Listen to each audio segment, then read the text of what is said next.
I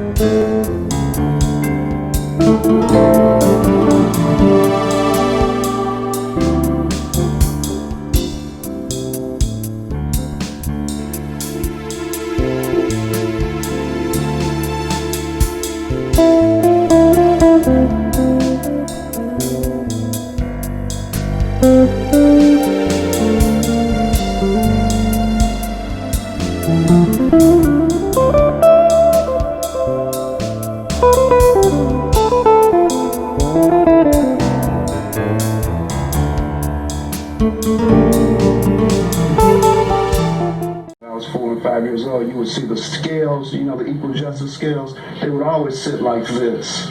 They would always be uneven. You see, because that stood for discrimination. We'll talk with R. Jess Brown Jr. next on NICAST. For R. Jess Brown Sr., the battle is over, but the war wages on. For one of the foremost civil rights lawyers, the battle against lung cancer ended yesterday, but his war for equality in the justice system is still going on.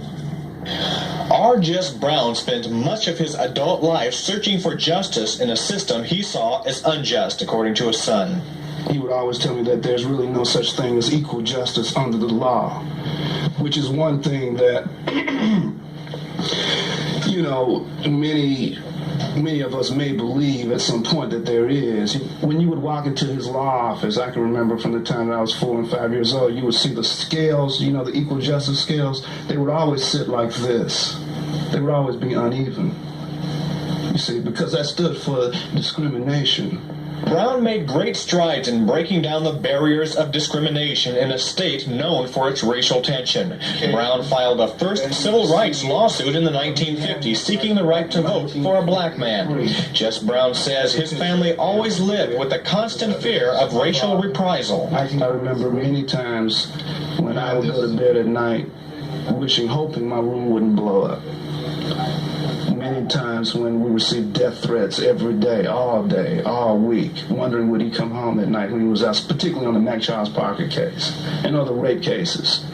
The racial violence in Mississippi did claim the life of one of Brown's closest colleagues, Medgar Evers, who spent a lot of time with the Brown family. He came out here numerous times. I can remember the times when he had gone to sleep in that chair, had dinner with us. In fact, I was with him. I was about, I guess, 6 years old. In the 60s, the night he was killed, my dad, Medgar Evers, and I had lunch together downtown on Ferris Street at that time. Back in those days, of course, there were a lot of black businesses there and a lot of black... Brown says the decline of black businesses like that disappointed his father, who died at the age of 77 after a 6-year bout with lung cancer.